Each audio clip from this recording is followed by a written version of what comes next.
Principal एक ऐसा topic जो 12th क्लास के पी ब्लॉक में 2-3 कंपाउंड के प्रिपरेशन को समझा पाएगा, जैसे अमोनिया का हैबर प्रोसेस, उसके बाद आप ओस्टवाल्ड प्रोसेस HNO3 का जो होता है उसमें आप इसके यूज को देख पाएंगे। यानी काफी यूजफुल टॉपिक है। ली चैटलियर प्रिंसिपल के नाम से ये जाना जाता है। क्या है ये टॉपिक, जरा ध्यान दिया जाए, किस चीज के बारे में समझाना जाता है। ये दिया गया है ली चैटलियर के द्वारा 1885 में ये प्रिंसिपल दिया गया है। और ये क्या कहता है ये प्रिंसिपल कि कोई भी रिएक्शन अगर इक्विलिब्रियम स्टेट में है, जैसे कि एक सिंपल सा रिएक्शन इक्विलिब्रियम स्टेट में है और इसके इक्विलिब्रियम स्टेट को प्रभावित करने वाले कोई भी फैक्टर जैसे pressure, temperature, concentration, catalyst, using of catalyst, इसमें से किसी को भी हम चेंज करें, प्रेशर, टेम्परेचर, कंसंट्रेशन, किसी भी फैक्टर को चेंज करें, तो ये इक्विलिब्रियम अपने आप स्वतः उस डायरेक्शन में मतलब ये रिएक्शन जो है या इक्विलिब्रियम कह सकते हैं उस डायरेक्शन में प्रोसीड होने लगेगा जिस डायरेक्शन में प्रोसीड होने से हमारे द्वारा या आपके द्वारा किए गए परिवर्तन का प्रभाव जहां तक संभव हो सके समाप्त हो जाए। मतलब हम क्या कहना चाहते हैं, जैसे ये दो पानी का टंकी है, ये दोनों को एक पाइप से कनेक्ट किए। बहुत इजी वे में आप इस ली चैटलियर प्रिंसिपल को समझ पाएंगे। इस ए टंकी में और बी टंकी में दोनों में अभी वाटर लेवल एकदम सेम है, समझिएगा। अब हम इस टंकी ए में हम इसमें 10 लीटर पानी ऐड कर दिए या 50 लीटर पानी ऐड कर दिए और ये चाबी खोल दिए या खुला हुआ ही है शुरू से ही और हम पानी इधर ऐड किए हैं, तो हम और आप कुछ नहीं करेंगे, अपने आप वाटर का फ्लो इस टंकी ए से बी की ओर तब तक होगा जब तक कि दोनों का वाटर लेवल सेम ना हो जाए। एकदम ऐसा ही सिचुएशन इक्विलिब्रियम का होता है कि अगर कोई रिएक्शन इक्विलिब्रियम स्टेट में है तो मान लीजिए ये टंकी रिएक्टेंट के कॉन्सेंट्रेशन से बना है और इस टंकी में प्रोडक्ट का कॉन्सेंट्रेशन रिप्रेजेंट हो रहा है। अगर इसमें रिएक्टेंट ए का कॉन्सेंट्रेशन आप बढ़ा दें या बी का बढ़ा दें या दोनों का बढ़ा दें तो क्या होगा, ये आपस में रिएक्शन करेगा और प्रोडक्ट का फॉर्मेशन करेगा। तो आप पहले जो इक्विलिब्रियम कांस्टेंट लिखे थे फिर से ये रिएक्शन प्रोडक्ट का उतना फॉर्मेशन करके फिर से इक्विलिब्रियम कांस्टेंट के वैल्यू को कांस्टेंट कर देगा। यानी अगर कोई रिएक्शन इक्विलिब्रियम स्टेट में है तो इक्विलिब्रियम स्टेट को प्रभावित करने वाले कोई भी factor, pressure, temperature, concentration, catalyst, इन किसी का भी चेंजिंग अगर करेंगे तो रिएक्शन अपने आप उस ओर शिफ्ट होगा जिस ओर शिफ्ट होने से उस हमारे द्वारा या आपके द्वारा किए गए परिवर्तन का प्रभाव जहां तक संभव हो सके समाप्त हो जाए। इसी बात को यहां समझाने का प्रयास किया गया है।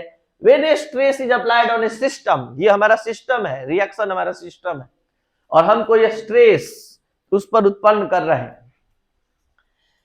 एट इक्विलिब्रियम स्टेट में system tends to adjust itself, system अपने आप इसको एडजस्ट करता है so as to reduce और undo the stress, इस तरह से अपने आप को एडजस्ट करता है कि किए गए परिवर्तन का प्रभाव या तो कम हो जाए या तो समाप्त हो जाए। यही है ली चैटलियर प्रिंसिपल।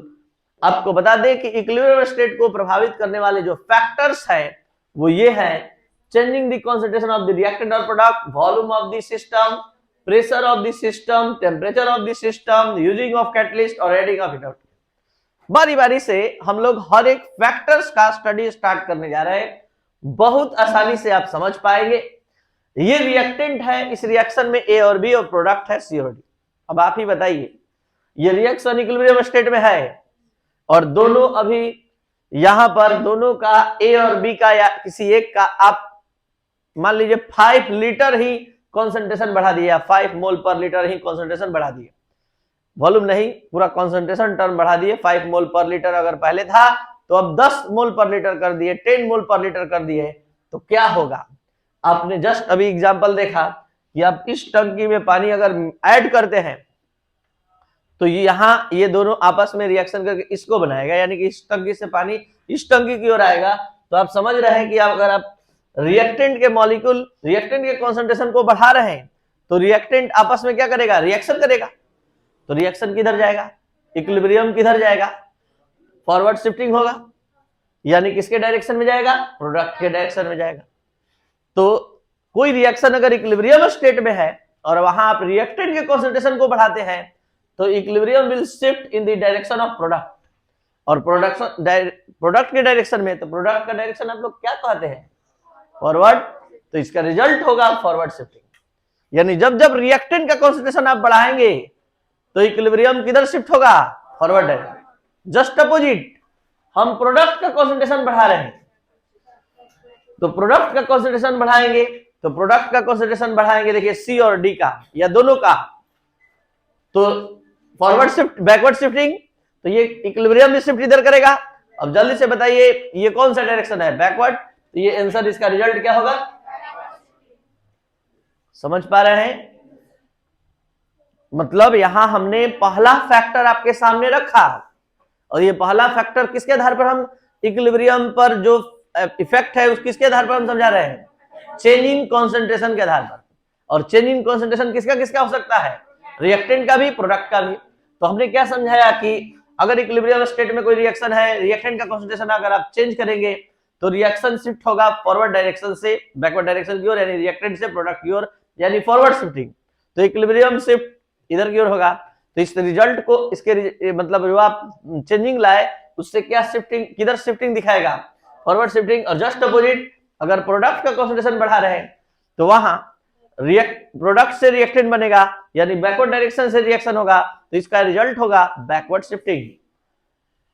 अब और अच्छे से आप समझ पाएंगे, थोड़ा सा हमको आगे बढ़ने दीजिए, और तब जैसे ही आप इस अब सुनेंगे लीच एट लिनियर प्रिंसिपल तो इसका पूरा डिटेल आपके सामने आ जाएगा। अब हम आपके सामने रखना है effect of changing the volume of the system. Volume change करने पर क्या असर पड़ता है इक्विलिब्रियम स्टेट पर? तो वॉल्यूम का कॉन्सेप्ट ये पढ़ने से पहले आपको चलना होगा स्टेट्स ऑफ मैटर में, और स्टेट्स ऑफ मैटर में आप पढ़ कर आए हैं एवोगाड्रोस लॉ। क्या पढ़े एवोगाड्रोस लॉ में? Under the similar condition of temperature and pressure volume is directly proportional to number of moles. ठीक है, तो स्टार्ट कर रहे हैं वॉल्यूम का चेंजिंग। इक्विलिब्रियम स्टेट में ये रिएक्शन है, वॉल्यूम हम बढ़ा रहे हैं, तो according to Avogadro's law volume is directly proportional to number of mole. जल्दी से इस रिएक्शन को ध्यान से देखिए, बताइए प्रोडक्ट की तरफ कितना मोल है? प्रोडक्ट की तरफ कितना मोल है? रिएक्टेंट की तरफ। तो हम आपसे ये पूछना जा रहे हैं कि बताइए प्रोडक्ट के साइड मोल अधिक है कि रिएक्टेंट के साइड? तो आप वॉल्यूम बढ़ा रहे हैं, तो वॉल्यूम बढ़ाने से नंबर ऑफ मोल बढ़ेगा, नंबर ऑफ मोल बढ़ेगा तो रिएक्शन उस ओर जाएगा जिधर जाने से नंबर ऑफ मोल बढ़ेगा। यानी जब जब आप वॉल्यूम बढ़ाएंगे इस तरह के रिएक्शन के लिए जिसमें डेल्टा एन का मान 0 से अधिक होगा, जिसमें प्रोडक्ट का मोल रिएक्टेंट से अधिक होगा, तो उस रिएक्शन के लिए यूनिवर्सल ट्रूथ मतलब ये स्टेटमेंट बनेगा कि जब जब आप वॉल्यूम बढ़ाएंगे तो इक्विलिब्रियम शिफ्ट करेगा फॉरवर्ड टू बैकवर्ड, यानी कि रिएक्टेंट टू प्रोडक्ट, क्योंकि रिएक्टेंट टू प्रोडक्ट साइड में नंबर ऑफ मोल इंक्रीज कर रहा है, तो ये है मोल इंक्रीज का डायरेक्शन, तो इक्विलिब्रियम शिफ्ट इधर होगा। तो बताइए वॉल्यूम बढ़ाने से इक्विलिब्रियम किधर की ओर शिफ्ट किया? Forward shifting. तो इसका राइट आंसर फॉरवर्ड शिफ्टिंग। हमारा बात और अच्छे से आप समझ पाएंगे जब इस रिएक्शन में हम आपके सामने एक्सप्लेनेशन करें। जल्दी से बताइए डेल्टा एन का मान कितना आएगा इसके लिए? कैसे निकलता है? ये पूरा रिएक्शन ही गलत है। H2 plus I2 equilibrium sign 2HI। जल्दी से बोलिए delta H n equal 2 minus 1 plus 1 कितना आया? तो जब डेल्टा एन ही 0 आ गया तो वॉल्यूम बढ़ा लीजिए, घटा लीजिए, कुछ भी कर लीजिए, कोई असर नहीं पड़ेगा इस रिएक्शन पर। यानी इस तरह के रिएक्शन पर जब डेल्टा एन का मान 0 होता है तो यहां पर इक्विलिब्रियम स्टेट में अगर वॉल्यूम, अगर इस तरह के रिएक्शन के लिए वॉल्यूम बढ़ाइएगा घटाइएगा तो कोई वैल्यू में परिवर्तन, मतलब इक्विलिब्रियम स्टेट पर कोई प्रभाव नहीं पड़ेगा। तो सीधे हमारा आंसर होगा नो इफेक्ट। नो इफेक्ट, इस रिएक्शन के लिए इक्विलिब्रियम पर कोई प्रभाव नहीं पड़ेगा। समझ रहे हैं क्यों? क्योंकि यहाँ डेल्टा एन का मान क्या है? 0, और डेल्टा एन का मान जब 0 है, मान लीजिए हम अभी क्या बताए हैं कि according to Avogadro's law volume is directly proportional to number of mole. तो जहां वॉल्यूम बढ़ाएंगे तो रिएक्शन उधर जाएगा जिधर जाने से मोल बढ़े। कहां मोल बढ़ रहा है देखिए तो, बाएं कि दाएं? कहीं नहीं, दोनों मोल दो दो है, तो रिएक्शन किसी और नहीं जाएगा। There is no effect at equilibrium state. आगे बढ़ते हैं। इस तरह के रिएक्शन के लिए कितना मोल है? 4। इधर कितना मोल है? नजर आ रहा है ना कि किधर अधिक है? चलिए वॉल्यूम बढ़ाने, तो वॉल्यूम बढ़ा दिए तो नंबर ऑफ मोल बढ़ेगा, तो रिएक्शन अपने आप उस ओर जाएगा जिस ओर जाने से नंबर ऑफ मोल बढ़ जाए। तो किधर मोल अधिक है? प्रोडक्ट से रिएक्टेंट साइड में कि रिएक्टेंट से प्रोडक्ट साइड में?